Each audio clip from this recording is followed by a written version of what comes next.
வணக்கம். பசியின் வாசிப்புகளில் பார்த்திபன் கனவு இரண்டாம் பாகம்.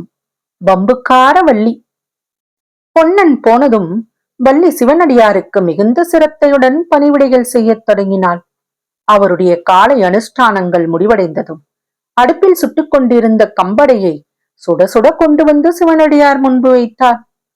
அவர் மிக்க ருசியுடன் அதை சாப்பிட்டுக் கொண்டே வள்ளியுடன் பேச்சு கொடுத்தார்.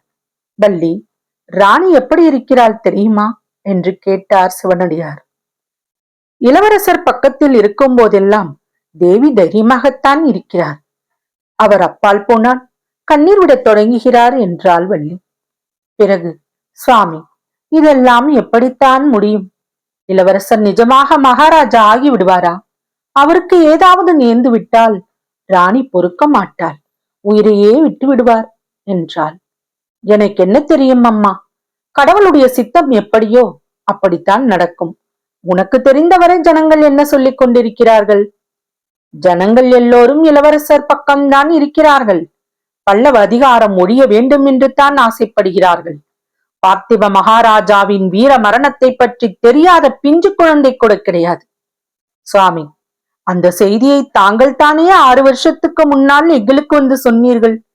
அதை நானும் ஓடக்காரரும் இதுவரையில் 1,00,000 ஜனங்களுக்காவது சொல்லியிருப்போம் என்றாள். நானும் இன்னும் எத்தனையோ பேரிடம் சொல்லியிருக்கிறேன். இருக்கட்டும், மாரப்ப பூபதி எப்படி இருக்கிறான்?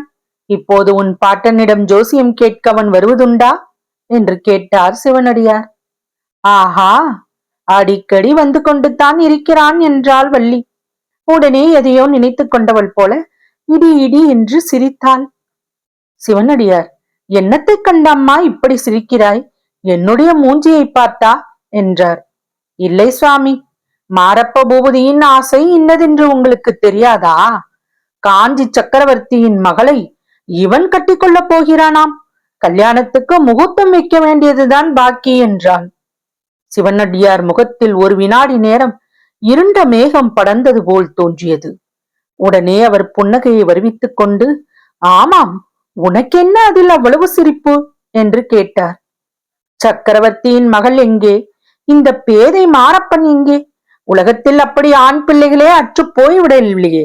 நரசிம்ம பல்லவரின் மகளை இந்த கோழை பங்காளிக்கு கொடுப்பதற்கு என்றாள் வள்ளி. ஆனால் உன் பாட்டன் தானே மாரப்பனை இப்படி பைத்தியமாய் அடித்தது வள்ளி. இல்லாத பொல்லாத பொய் ஜோசியங்களை எல்லாம் சொல்லி என்றார் சிவனடியார். அப்படி சொல்லியிராவிட்டால் அந்த பாவி என் பிராணனை வாங்கியிருப்பான். சுவாமி, போகட்டும். சக்கரவர்த்தியின் குமாரி ரொம்ப அழகாமி. நிஜந்தானா? நீங்கள் பார்த்திருக்கிறீர்களா என்று வள்ளி ஆவலுடன் கேட்டாள்.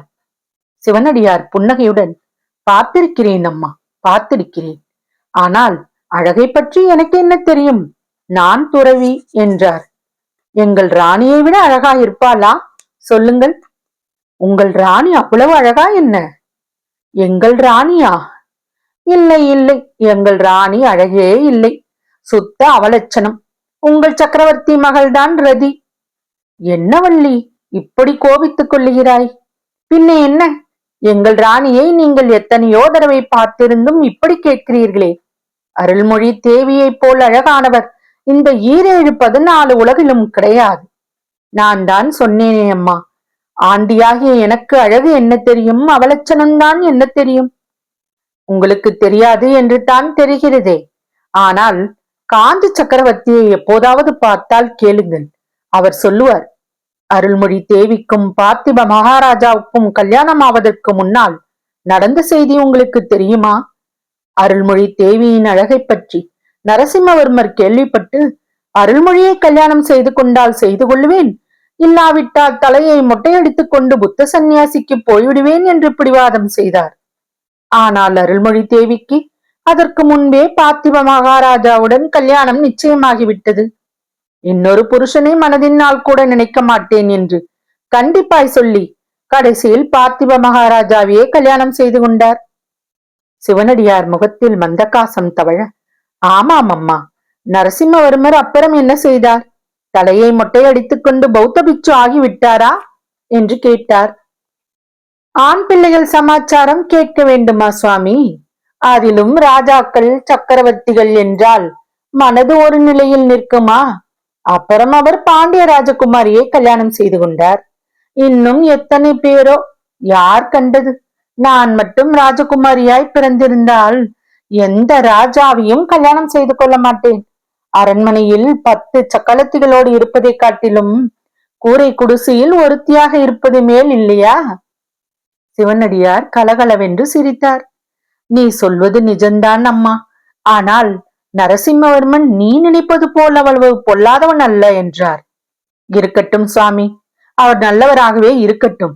அவர்தான் ரொம்ப வேண்டியவர் போலிருக்கிறதே. ஒரு காரியம் செய்யுங்களேன்.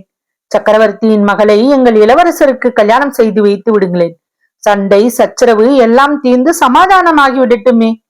நல்ல யோசனைத்தான் வள்ளி. ஆனால் என்னால் நடக்கக்கூடிய காரியம் அல்ல.